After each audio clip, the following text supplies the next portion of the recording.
Hermanos, el día de hoy vamos a continuar con nuestra lección de las Santas Escrituras. Y antes de comenzar, me gustaría que abran sus Biblias en 2 Timoteo capítulo 3.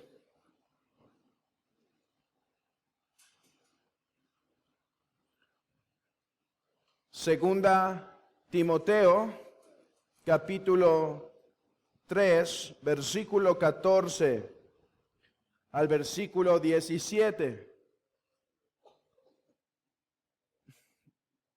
Este texto es uno de los textos claves para la doctrina de las Santas Escrituras.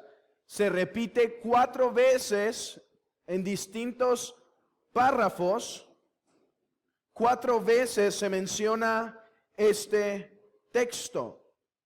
Segunda Timoteo 3, 14 al 17, dice así: Pero persiste tú en lo que has aprendido y te persuadiste, sabiendo de quién has aprendido y que desde la niñez has sabido las sagradas escrituras, las cuales te pueden hacer sabio para la salvación por la fe que es en Cristo Jesús. Toda la escritura es inspirada por Dios y útil para enseñar, para redarguir, para corregir, para instruir en justicia, a fin de que el hombre de Dios sea enteramente preparado para toda buena obra.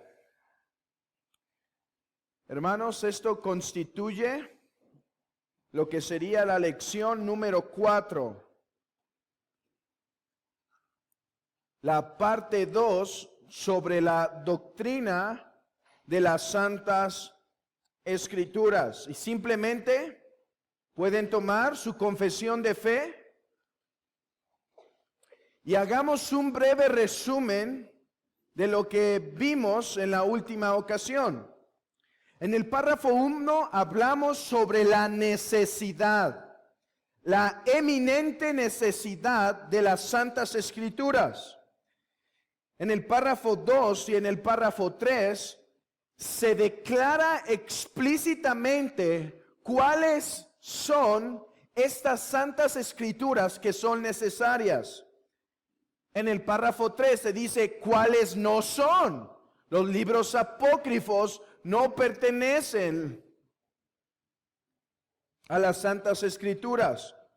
Párrafo 4 y 5 habla sobre la autoridad de las Escrituras.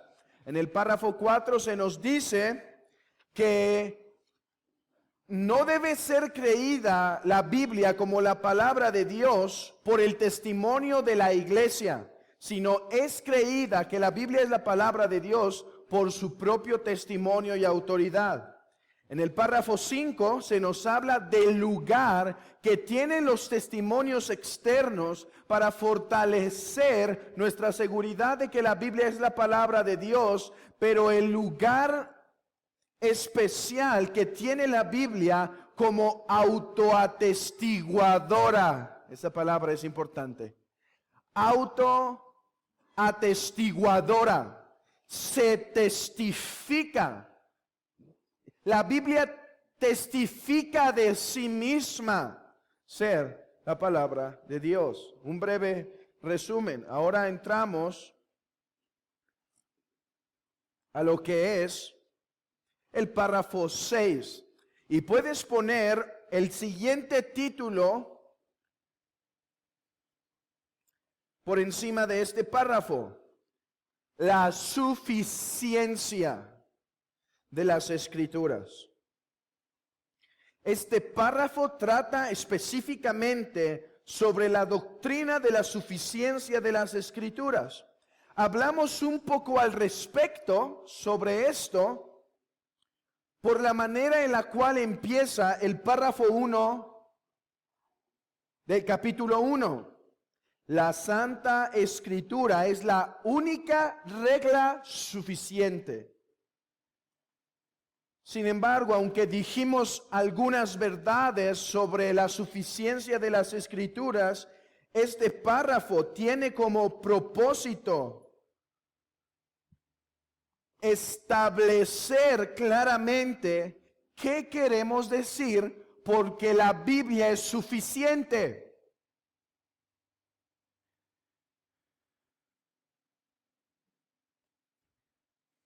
Y si ustedes notan, si ustedes tienen la misma confesión de fe, el mismo formato, el párrafo 6 se divide en dos párrafos, ¿cierto? En el primer párrafo se declara la doctrina generalmente de la suficiencia. En el segundo párrafo se cualifica, o sea, se ponen las barreras para decir qué queremos y qué no queremos decir con esta doctrina. Empecemos con el primer texto. Párrafo 6. Todo el consejo de Dios tocante a todas las cosas necesarias para su propia gloria, la salvación del hombre, la fe y la vida, está expresamente expuesto o necesariamente contenido en la Santa Escritura, a la cual nada, en ningún momento, ha de añadirse, ni por nueva revelación del Espíritu, ni por las tradiciones de los hombres. Antes de exponer esto, quiero hacer un paréntesis. Para aquellos que se están quedando por primera vez en este estudio, quiero explicar lo que estamos haciendo. Nosotros creemos que la Biblia es toda la revelación de Dios que el hombre debe conocer. ¿Por qué entonces estudiamos esta confesión? Porque creemos que resume la doctrina de la Biblia. Tomamos esta confesión porque explica la doctrina de la Biblia. Así que la razón por la cual estamos haciendo este estudio es para informar y entrenar y enseñar a la iglesia sobre lo que creemos de la Biblia, solo para que haya claridad. Dice el párrafo 6, todas las cosas necesarias, todo el consejo de Dios tocante a todas las cosas necesarias se encuentran expuestas en la Biblia. ¿Cómo es que yo debo glorificar a Dios? ¿Cómo es que yo puedo ser salvo? ¿Qué es lo que yo debo creer? ¿Cómo debo yo vivir, hermanos? Esto se encuentra claramente expuesto en las Escrituras. ¿Quieres glorificar a Dios? No debes ir a ningún otro lugar a ver cómo Dios debe ser glorificado. ¿Quieres ser salvo? No debes ir a ningún otro lugar sino a las Escrituras. ¿Quieres saber cómo debes vivir? No debes ir a ningún otro lugar sino a las Escrituras. Dice nuestro texto, 2 Timoteo 3:17, a fin de que el hombre de Dios sea perfecto, enteramente preparado para toda buena obra. Yo especialmente creo que la palabra hombre de Dios, a fin de que el hombre de Dios, se refiere al oficio pastoral como anciano que Timoteo estaba desempeñando. Creo que es la exégesis correcta. Sin embargo, creo que esto se aplica a todos los creyentes, porque si la Biblia es necesaria para el siervo de Dios, para el pastor y anciano de la iglesia, ¿qué es lo que tiene que hacer el pastor y anciano de la iglesia? Instruir a los santos. Si la Biblia es suficiente para el pastor, para instruir la grey, ¿cuánto más lo es para todo cristiano en general? Así que las cosas que debemos hacer, que Dios requiere de nosotros, se encuentran aquí. El Señor dice a los escribas, escudriñad las Escrituras, porque a vosotros os parece que en ellas tenéis la vida eterna. ¿Quieren ser salvos, escribas? Escudriñen las escrituras. No fue porque la Biblia no fuera suficiente que los escribas y fariseos estaban perdiendo, sino porque ellos no ponían la atención suficiente para encontrar a Cristo en el Antiguo Testamento. Además, es lo que enseña el Señor cuando va camino a Emaús. Dice que empezando desde Moisés, les enseña a ellos lo que la Biblia decía respecto al Cristo, cómo debía éste padecer. Dice en Deuteronomio 4, versículo 2, no añadiréis a las palabras que yo os mando, ni disminuiréis a ella, para que guardéis los mandamientos de Jehová vuestro Dios, que yo os ordené. Creo que es de los textos más claros. Ni agregues ni quites. ¿Quieres que el pueblo ande como yo ordeno? Que sigan los mandamientos que he dado. Hermanos, qué gozo, qué alegría. Queremos agradar al Señor, queremos vivir como Dios quiere que vivamos, queremos glorificarle. No tenemos que ir a ningún otro lugar, sino a la Escritura. Es lo que dice Deuteronomio 29, 29. Las cosas secretas pertenecen a Jehová nuestro Dios, mas las reveladas son para nosotros y para nuestros hijos, para que cumplamos todas las palabras de esta ley.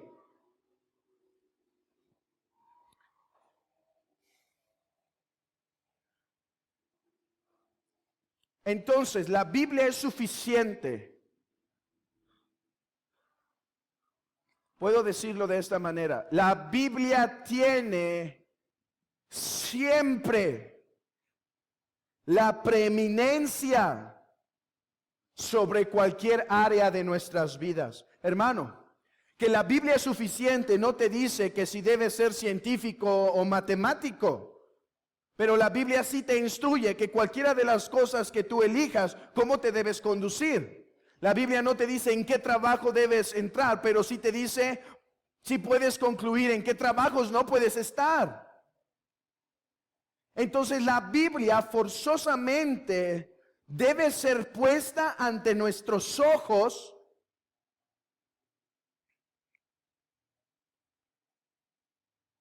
en cada acción que tomemos. ¿Tiene algo que decir del matrimonio? ¿Tiene algo que decir de los hijos, de la educación de los hijos, del trabajo, de la manera de adorar en casa, de la manera de conducirnos con los de afuera? Hermanos, ¿tiene algo que decir respecto a todas las cosas? Eso fue una de las claves de la doctrina reformada. Enseñar a los discípulos, enseñar a la grey de Dios a tomar las escrituras y empacarlas en sus ojos de tal manera que todo lo que vean fuera sea examinado a través de este santo libro. Ahora, miren cómo dice, no que solo todas las cosas están escritas ahí. Dice la forma en que están contenidas. Está expresamente expuesto, puedes subrayar eso si quieres, expresamente expuesto o necesariamente contenido.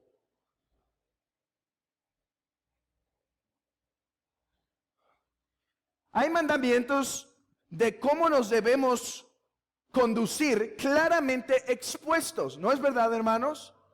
Si alguien se pregunta, es que la verdad no sé si debo adorar imágenes o no, es fácil, es claramente expuesto, no lo debes hacer, ¿cierto? Hay muchos mandamientos, ¿debo matar o no?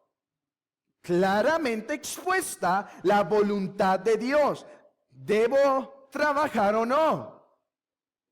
Claramente expuesto, el hombre debe trabajar.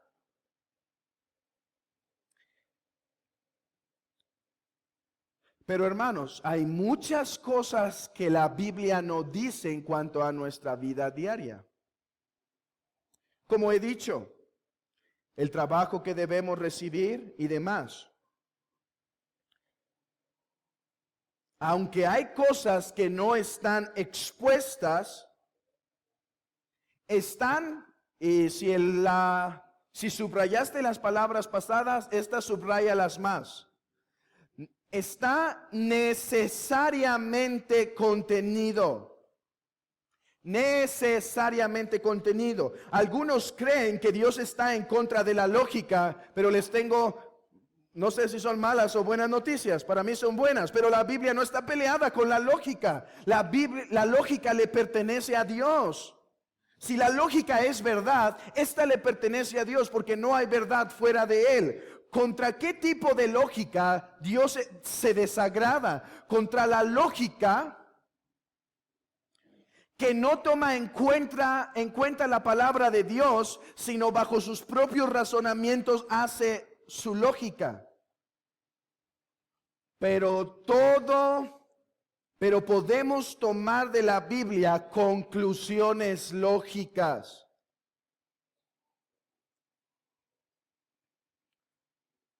Vayan conmigo a Mateo, capítulo 22.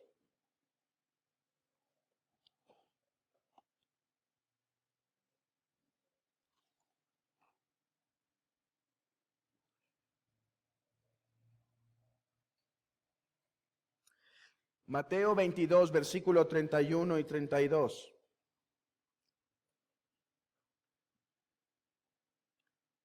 Pero respecto a la resurrección de los muertos, ¿no habéis leído lo que os fue dicho por Dios cuando dijo: yo soy de Abraham, yo soy el Dios de Abraham, el Dios de Isaac y el Dios de Jacob? Dios no es Dios de muertos, sino de vivos. Se acercan los saduceos para preguntar respecto a la resurrección y prueban al Señor Jesucristo, haciéndole una hipótesis. ¿Qué pasa si este hombre se casa pero no tiene hijos?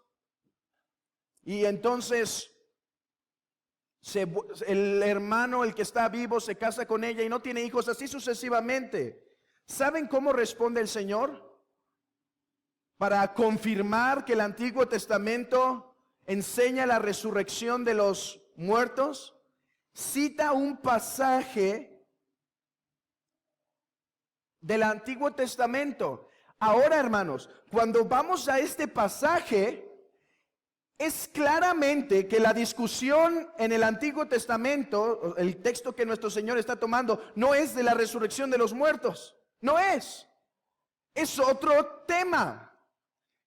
El Señor usaba esa manera de decir: yo, el Dios de Abraham, el Dios de Jacob, cumpliré las promesas, para afianzar la realidad del pacto.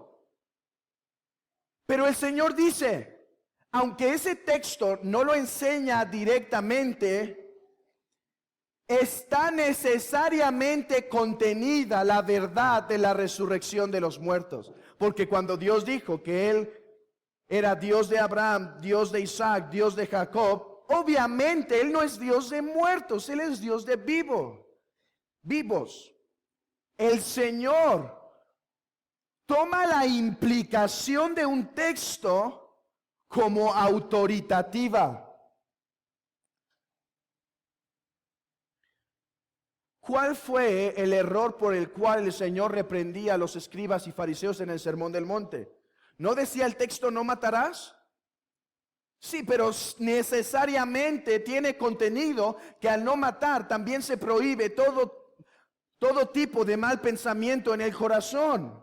Permítame ponerlo como las palabras de la Confesión de Westminster lo pone, que para mí es mejor esta paráfrasis. Dice: por buena y necesaria consecuencia. La Biblia es suficiente. ¿Y cómo se contiene la Biblia? Es suficiente. ¿Y cómo sabes que es suficiente? Porque tiene mandamientos claramente expuestos tiene estatutos claramente expuestos, pero hay otros que se deducen por buena y necesaria consecuencia. ¿Queda claro, hermanos? Eso es algo que tenemos que hacer cuando vamos al decálogo. Todo mandamiento que nos prohíbe algo, se requiere entonces lo contrario. Cuando se nos prohíbe matar, por lo tanto se nos manda guardar la vida, ser cuidadosos para con la vida humana. Cuando se nos prohíbe mentir, se nos manda ser veraces. Por buena y necesaria consecuencia, deducimos verdades de la Biblia.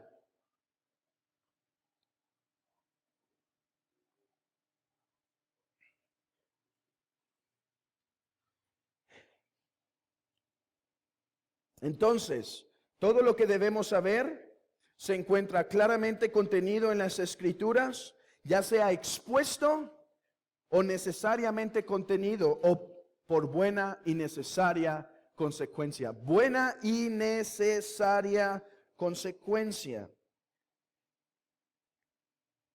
Todo se encuentra contenido en las Santas Escrituras, a la cual nada en ningún momento ha de añadirse, ni por nueva revelación del Espíritu, ni por las tradiciones de los hombres. Esto es importante. ¿Cuál es la consecuencia lógica? Si la Biblia es suficiente, entonces nada se le debe añadir, ¿verdad? Pero hay algo importante. Dice nada, en ningún momento. Bueno, es que estamos en el siglo XXI. Hay cosas que la Biblia no habló. Ya estamos 2000 años después de que la Biblia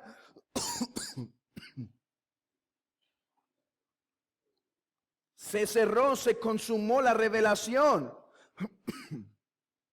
Es cierto, pero la Biblia es suficiente no solo para los del primer siglo, para todas las edades y las épocas. De tal manera que la Biblia tiene algo que decirnos sobre los homosexuales, tiene algo que decirnos sobre el aborto, tiene algo que decirnos sobre la política, tiene algo que decirnos sobre la educación de nuestros hijos, tiene algo que decirnos sobre la ciencia. Hermanos, la Biblia es suficiente en todo momento y tiempo. Esa es la razón por la cual en este púlpito lo que se predicará hasta la venida del Señor, si nos guarda en su gracia, será este santo libro, porque este santo libro será suficiente para tu vida, hermano.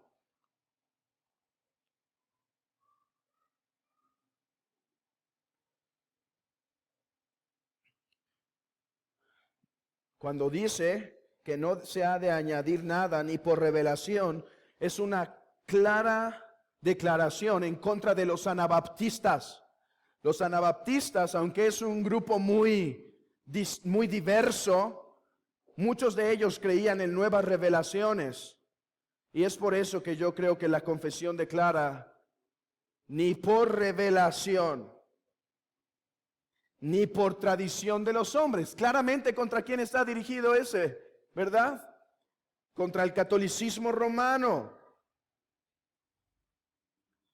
Aunque los concilios, aunque los credos históricos tienen algo que decirnos, estos jamás sustituyen o se ponen al nivel de la palabra de Dios. Entonces, habiendo definido lo que es la suficiencia de las Escrituras, que dice que es suficiente para saber lo que corresponde a la gloria de Dios, la salvación de los hombres, la fe y la vida, y que está expuesta explícitamente o por buena y necesaria consecuencia, de tal manera que no hay que añadirle nada, ahora define más en el siguiente párrafo para que no se malentienda lo que se quiere decir con suficiencia. Sin embargo, reconocemos que la iluminación interna del Espíritu de Dios es necesaria para un entendimiento salvador de aquellas cosas que están reveladas en la palabra, y que hay algunas circunstancias tocante a la adoración de Dios y el gobierno de la iglesia, comunes a las acciones y sociedades humanas, que ha de determinarse conforme a la luz de la naturaleza y de la prudencia cristiana, según las normas generales de la palabra, que han de guardarse siempre. Hermanos, este segundo texto contesta un ataque que nos podrían hacer cuando decimos ya no hay más revelación. Nos dicen: ustedes no tienen al Espíritu Santo. El Espíritu Santo para ustedes no juega un papel importante. Dice la confesión: absolutamente no. Claro que tiene un lugar importante, porque aunque decimos que es suficiente, no negamos que es necesaria la acción continua del Espíritu de Dios. Aunque el Espíritu de Dios ya no dará más revelación de la que se encuentra contenida aquí, sin embargo su obra continúa. Hermanos, muchos carismáticos están buscando nueva revelación, cuando la Biblia testifica que el ministerio del Espíritu Santo es iluminarnos para entender la revelación ya dada.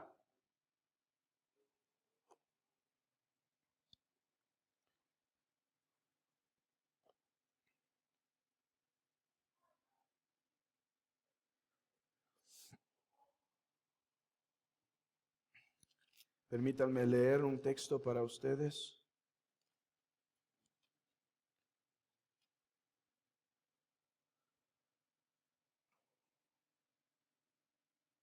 Dice: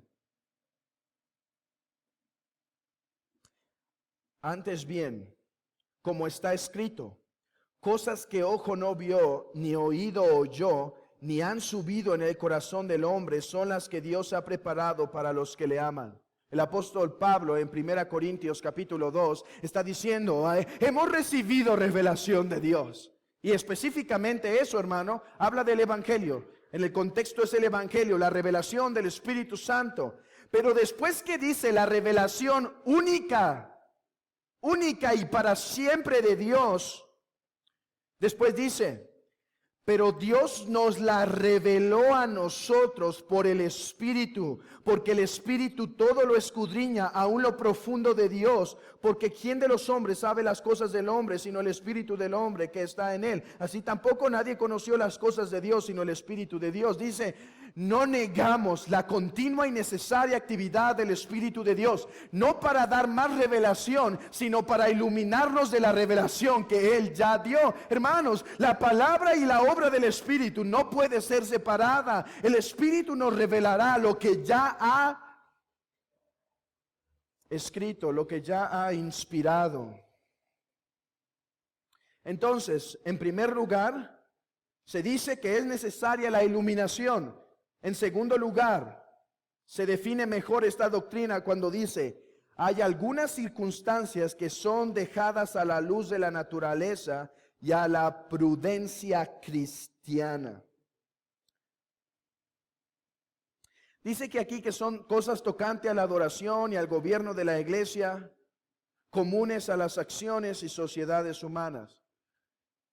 ¿Qué no significa esto? La confesión no está diciendo que no sabemos nada de cómo dirigir la iglesia. ¿Por qué? Porque más adelante en el capítulo 22 y 26, en el 26 específicamente, nos va a hablar de la iglesia.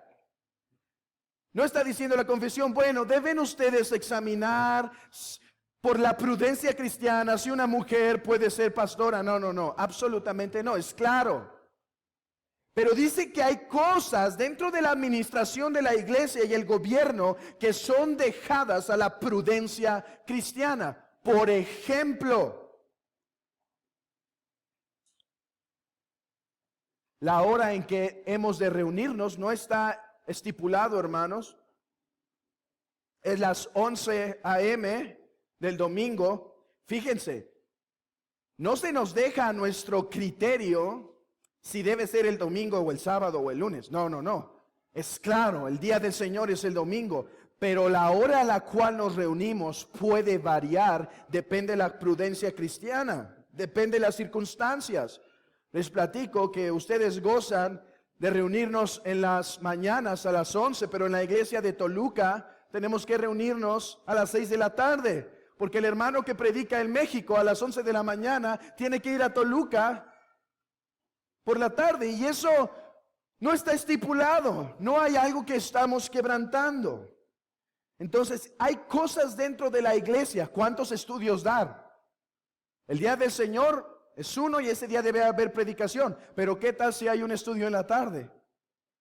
¿O qué tal si nos reunimos el martes? ¿O qué tal si en vez del miércoles nos juntamos el jueves para orar? Son cosas que se dejan a las circunstancias y a la prudencia cristiana. También dice del gobierno. Esto no quiere decir que el gobierno no tiene mandamientos directos de cómo debe conducirse. Es claro. Debe seguir los mandamientos de Dios, los 10 mandamientos de Dios para desarrollar las leyes. Pero hay mandamientos y ocasiones que por las circunstancias deben ser estipuladas de acuerdo a la prudencia cristiana.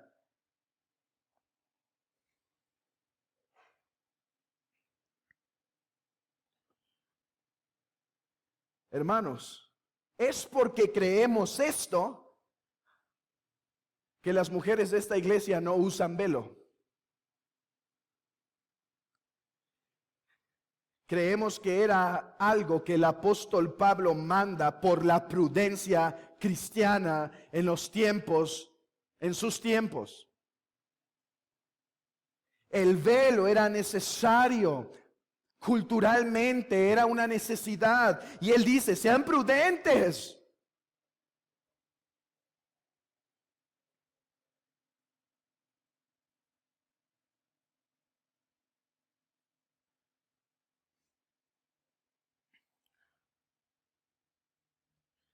Sin embargo, aunque hay libertad, como dice el apóstol Pablo en 1 Corintios 14:40, pero hágase todo decentemente y con orden. Ahora, toqué el tema del velo y no podemos dar un estudio del velo, aunque el velo yo creo que era una circunstancia histórica única y que los cristianos no son, las cristianas no son mandadas a usarlo. No digo que no podamos extraer de esa circunstancia enseñanza, pero esa es otra lección. Entonces es lo que se enseña en el párrafo 6. Se define la suficiencia y se especifica más detalladamente. Recuerden los 2 puntos del párrafo 2. Si necesitamos el Espíritu Santo para la iluminación salvadora, aunque no creemos en nuevas revelaciones. 2, hay cosas que son dejadas a las circunstancias históricas que deben discernirse conforme a la luz de la naturaleza y de la prudencia cristiana, según las normas generales de la palabra que han de guardarse siempre. Párrafo 7. Puedes poner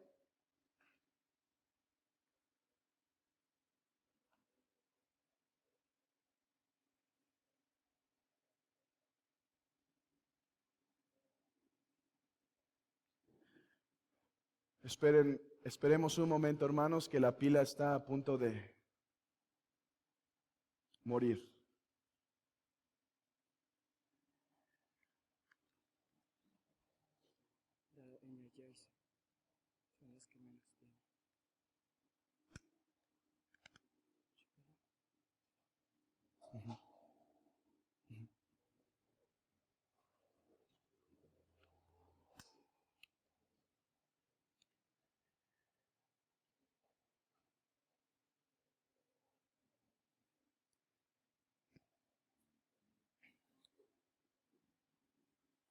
Párrafo 7.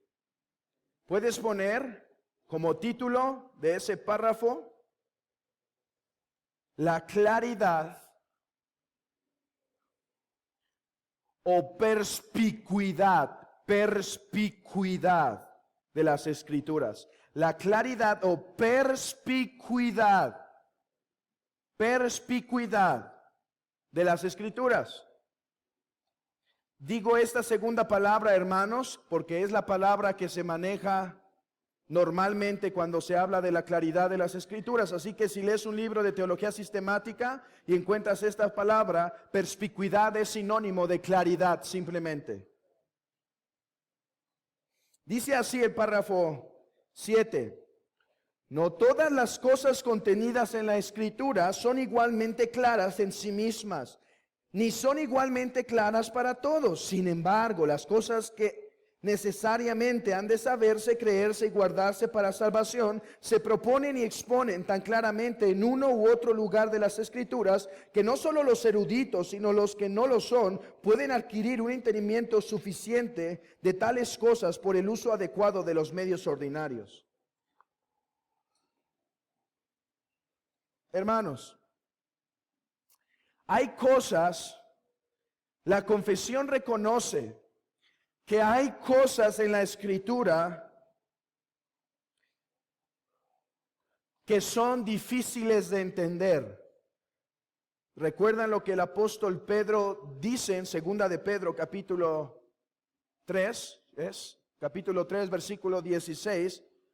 Dice que hay cosas que el apóstol Pablo, acompáñenme ahí, 2 de Pedro 3, 16.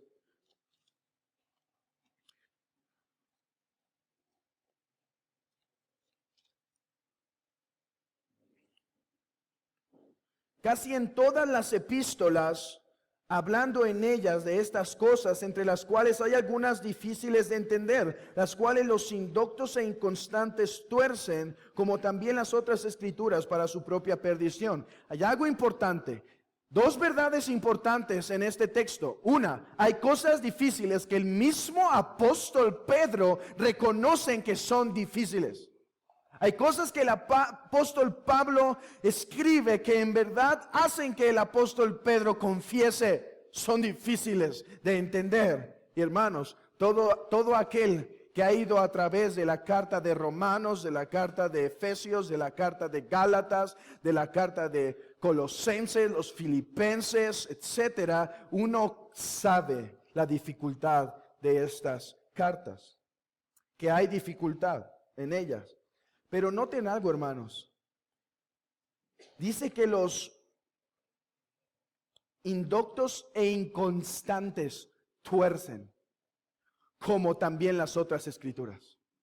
O sea, que hay algo difícil en estas cartas, ciertamente. Pero que la razón por las cuales son torcidas no es tanto por la dificultad del texto, sino por la condición espiritual de estas personas. Buenas noticias. Pablo, el que no torcía la escritura, sabe que hay cosas difíciles, pero dice que los que la tuercen son por su condición espiritual. La confesión lo reconoce, que hay cosas que son difíciles en sí mismas y además que no todos las entienden igualmente en su claridad. Obviamente no esperamos que el hermano que ha estado en una buena iglesia por 40 años, con una lectura continua de las escrituras, poniéndose debajo constantemente para buena predicación, conviviendo con los hermanos y demás, no esperamos que tenga la misma claridad un joven que el Señor acaba de salvar y que apenas acaba de llegar a una iglesia de sana doctrina. Ahora, pongámoslo diferente. Sí podemos esperar que haya una diferencia de entendimiento, a que un hombre está 40 años en una mala iglesia, a un joven que está 3 años en una buena iglesia, que el joven que lleva 3 años pueda saber más por la constante buena predicación que se expone. Entonces, la confesión reconoce que hay distintos niveles de entendimiento sobre la doctrina.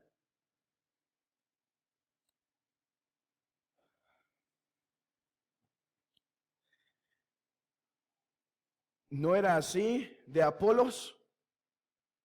Que de tal manera que Aquila y Priscila lo toman para instruirlo mejor en el camino. Sin embargo, las cosas que son necesarias, esto me encanta, hermanos. Si es difícil, hay distintos grados de claridad. Sin embargo, las cosas que son necesarias han de saberse, creerse y guardarse para la salvación.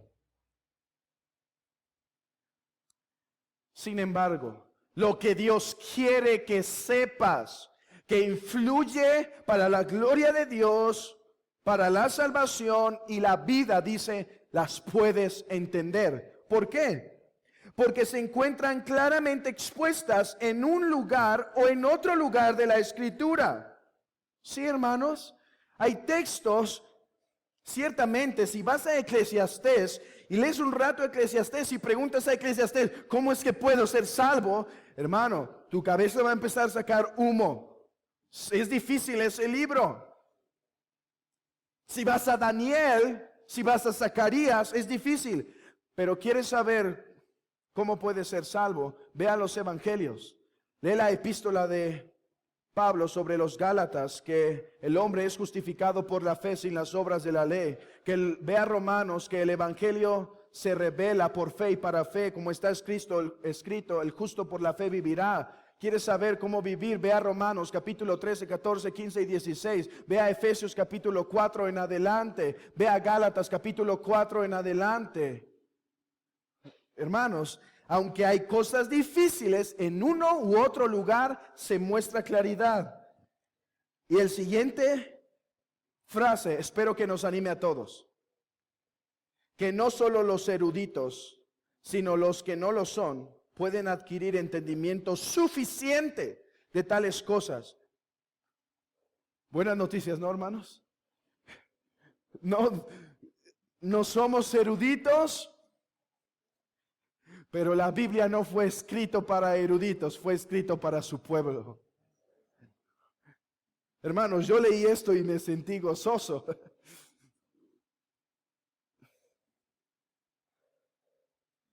Es lo que vimos en la lectura que tuvimos. Pero persiste tú en lo que has aprendido y te persuadiste sabiendo de quién has aprendido. Para aprender es necesario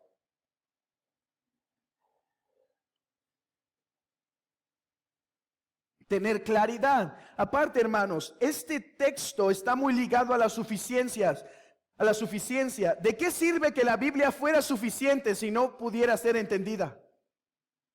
No sería suficiente. Entonces, este texto respalda una vez más la suficiencia. Es suficiente la Biblia para lo que debes saber, porque esta también es clara. Pero, dice, por el uso adecuado de los medios ordinarios. Dice que no solo los eruditos, sino los que no lo son, pueden adquirir un entendimiento suficiente de tales cosas por el uso adecuado de los medios ordinarios. La razón por la cual muchos son ignorantes de las verdades básicas de la Escritura no es porque a la Biblia le falte claridad, es porque a ellos les falta diligencia.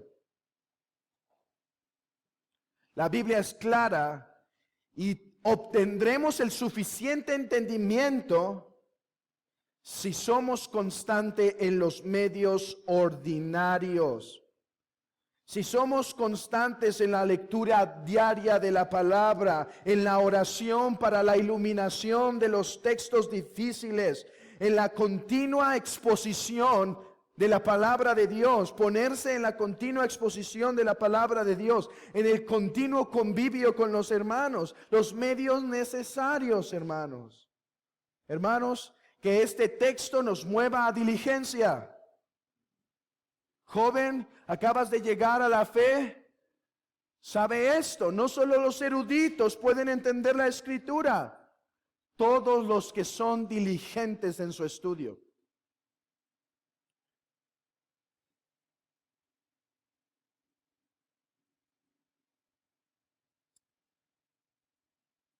Párrafo 8.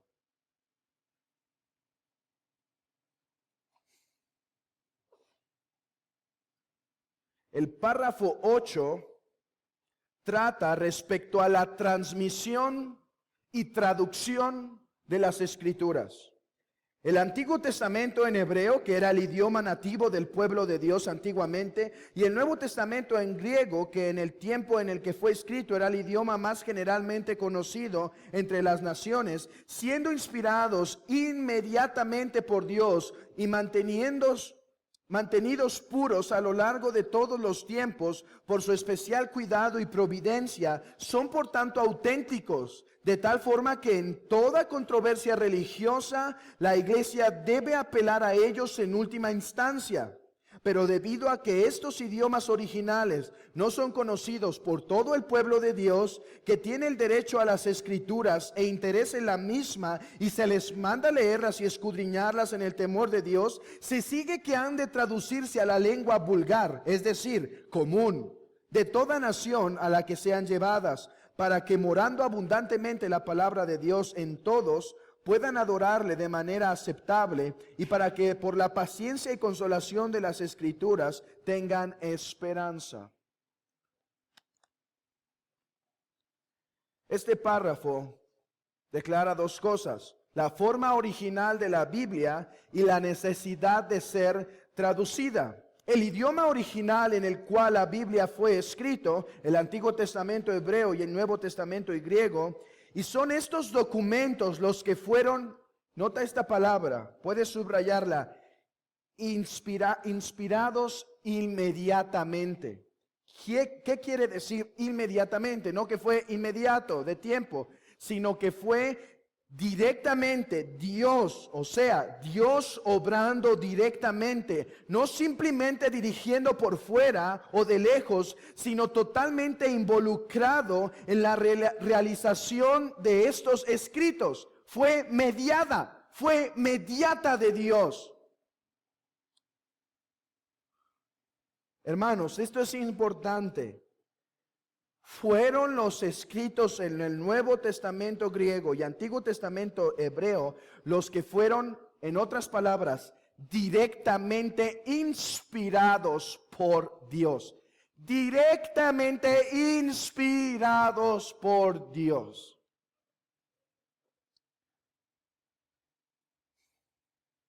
Y es estos escritos, dice, que han sido mantenidos puros a lo largo de los tiempos por su especial cuidado y providencia, son por tanto auténticos.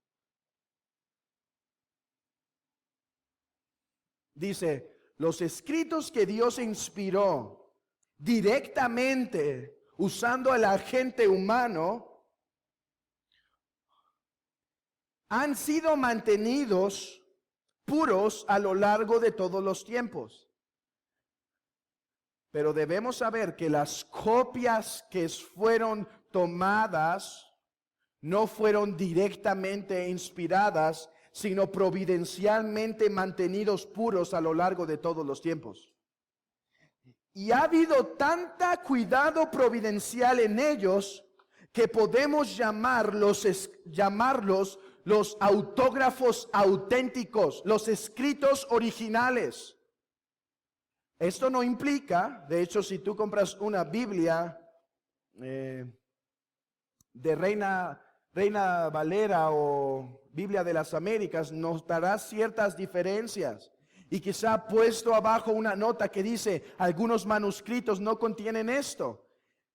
En los manuscritos originales no hubo error porque fue la inspiración inmediata de Dios. Pero en las copias de estos escritos llegaron a haber ciertos errores, sin embargo fueron mantenidos tan puros por la providencia de Dios, con tanto especial cuidado, que podemos llamarlos nuestros escritos auténticos. De tal forma, dice la confesión, que toda controversia religiosa, la iglesia debe apelar a ellos en última instancia. Hermanos, si llega a haber alguna controversia, debemos apelar a esos últimos escritos y más fiables escritos, no a nuestra Reina Valera. Me pregunta, entonces, ¿es la Reina Valera inspirada por Dios? Lo es en la medida que ésta se encuentre en acorde a los escritos originales. Este texto es importante principalmente por aquellos que creen en una doctrina llamada King James Only. Solo la King James es el escrito original, el escrito supremo, dicen algunos de Estados Unidos.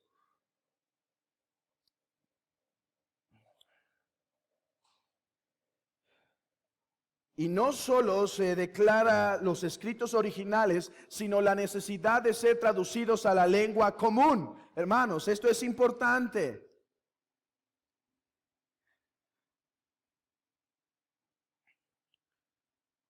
La revelación de Dios debe ser traducida a la lengua común de las naciones alcanzadas. De tal manera que tenemos la confianza de decir que este libro es la palabra de Dios. No porque ignoramos, hermanos, no porque ignoramos que los escritos inspirados fueron los directos de los apóstoles, no porque ignoramos que hubo ciertos errores en los escribas, sino porque vemos la gran unidad que tiene este santo libro, Reina Valera, con los escritos originales. A diferencia de los musulmanes, que ellos creen que el Corán, escrito en árabe, si es traducido al inglés ya no es el Corán, porque el Corán solo está en árabe, porque árabe fue la lengua en la cual Dios ha tenido ese libro escrito desde toda la eternidad y fue revelado de manera textual como ha estado eternamente.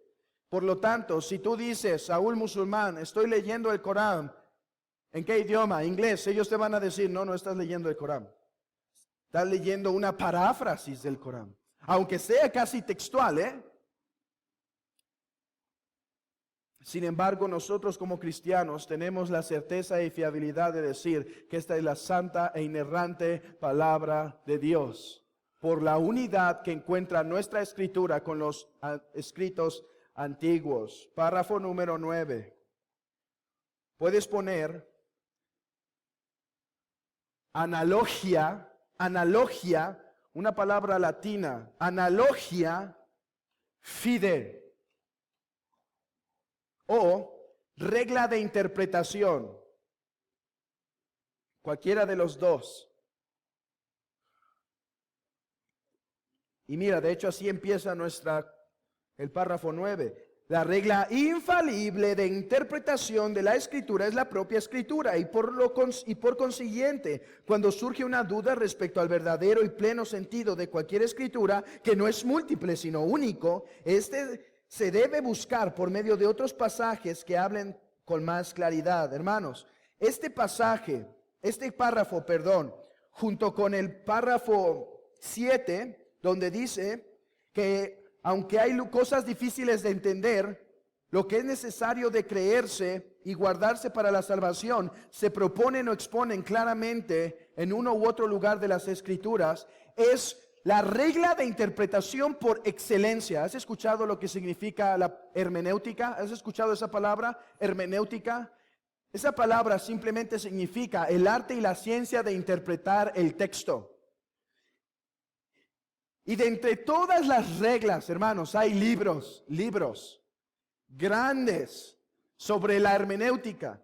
De entre todas las reglas que los puritanos quisieron dar a sus congregantes para saber cómo interpretar la Biblia, la suprema regla de hermenéutica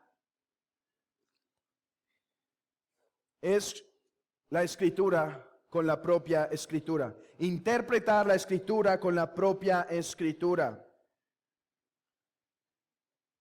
O sea, considerar el pasaje a la luz de otros pasajes, algo que también es llamado sensus plenus, tomar el sentido pleno de toda la Escritura. Entonces, esto nos guarda del error. ¿Qué pasa cuando vamos a Juan 3:16? ¿Qué nos dicen regularmente? ¿Ves Cristo murió por todos, porque de tal manera amó Dios al mundo que ha dado a su Hijo unigénito para que todo aquel que en él cree no se pierda, mas tenga vida eterna. Y ellos te dicen, ves, no hay tal cosa como la elección o la expiación particular, etcétera. Y tú dices, ok, cuando un texto no habla tan claro sobre una doctrina, ¿qué debemos hacer? Ir a la Escritura. Y vamos a Juan capítulo 6, versículo 65, donde dice que ninguno puede venir a mí si el Padre que me envió no le trajere primero. Y dijo, por eso os digo que ninguno puede venir a mí si no le fuere dado del Padre. Versículo 44, ninguno puede venir a mí si el Padre que me envió no le trajere y yo resucitaría al día postrero. O vamos a Juan capítulo 10, yo doy mi vida por mis ovejas. Y decimos, la interpretación que hagas de Juan 3:16 no puede violar la clara enseñanza en otros textos. Eso es lo que se quiere decir por analogía fide, la analogía de la fe. Tomar la escritura con la propia escritura. Hermanos, no hay duda de eso, ¿verdad? Es la regla por excelencia. Cuando encuentres un texto difícil, compruebas la escritura con la misma escritura. Pero hay algo que no quiero que pasemos por alto, que no es múltiple sino único. ¿Ven esa pequeña palabrita entre paréntesis, esa pequeña frase? No es múltiple sino único. ¿La ven? Ok, es sumamente importante. Y por causa del tiempo, voy a explicarlo con un ejemplo. Hermanos, si el día de hoy yo les dejara la tarea de que agarren en Juan 3:16 y me den las 10 interpretaciones correctas de este texto, alguien se debe parar aquí y gritar, solo hay un único significado para cada texto. Por eso dice, respecto al verdadero y pleno sentido de cualquier escritura, que no es múltiple, sino único. No puedes agarrar la escritura y decir, bueno, para mí significa esto, aunque para ti significa eso. No. O uno de los dos está mal, o los dos estamos mal, pero no podemos estar correctos ambos. Hermanos, esto es importante. Hay un tipo de interpretación extraña en nuestros días. Creo que R.C. Sproul la llama interpretación atómica, creo que le llama atómica. Que va a un texto de la escritura, lo lee y dice, Dios me ha hablado. La primer mujer que dé beber agua a mis camellos, esa será con la que me he de casar. Hermanos, hay solo un significado para ese texto. Otra cosa sería si yo les digo, hermanos, denme las 10 aplicaciones de Juan 3:16. Bueno, me aplica para mi vida por esto, me aplica para mi matrimonio por esto, etcétera. Pero solo hay un sentido pleno, hay un único sentido, no múltiples. ¿Es claro?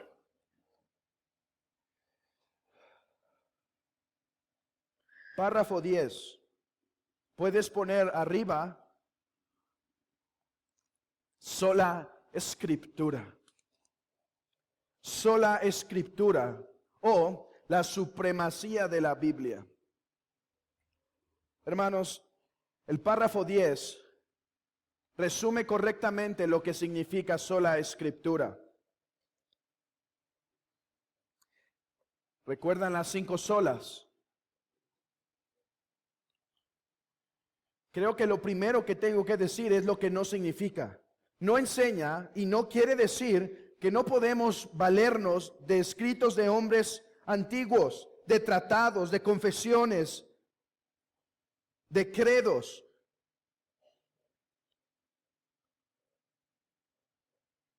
Y si alguno tiene duda en eso, le recomiendo que pueda ver la lección que dimos sobre la legitimidad y necesidad de ser confesionalista o de una confesión, no me acuerdo el título. Eso es lo que no significa. Sola escritura no quiere decir que no podemos valernos de esos escritos. Sola escritura significa lo siguiente: el juez supremo por el cual deben definirse todas las controversias religiosas y por el que deben examinarse todos los decretos de concilios, las opiniones de autores antiguos, las doctrinas de hombres y espíritus particulares, y cuya sentencia debemos acatar, no puede ser otro sino la Santa Escritura entregada por el Espíritu. A dicha Escritura así entregada se reduce nuestra fe en última instancia. Aunque no es lo único que no se nos prohíbe usar lo demás para interpretar correctamente la Escritura, hermanos, si Agustín está mal, nuestra última y suprema autoridad es la Escritura. Si los reformadores están mal en algo, la Escritura es nuestra suprema y última autoridad y a ella nos vamos a sujetar. Todos los concilios deben ser comprobados a ello. Por eso animo. Aquí estamos dando un resumen muy breve de cada párrafo. Pueden ir en casa e ir párrafo por párrafo revisando cada cita para que comprueben que este texto simplemente refleja la enseñanza clara de la Biblia. Miren lo que dice Juan Calvino a Jacobo Sadoleto, un católico que trató de, mientras Juan Calvino es desterrado de Ginebra, Sadoleto, un católico, escribe a los líderes de Ginebra para hacerlos regresar a los católicos.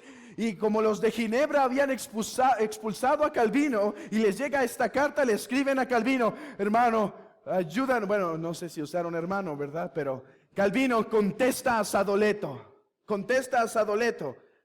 Y dentro de estas palabras que le da a Sadoleto, dice así: la única cosa que yo pedía es que toda controversia debiera ser decidida por las palabras, por la palabra.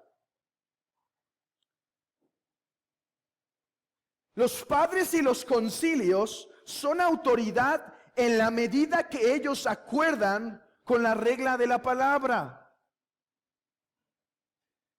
Después dice, que nosotros seamos aquellos humildes, de manera que comenzando con el más pequeño y dando respeto a cada uno en su grado, demos el más alto honor y respeto a la iglesia en subordinación, sin embargo, a Cristo, la cabeza de la iglesia.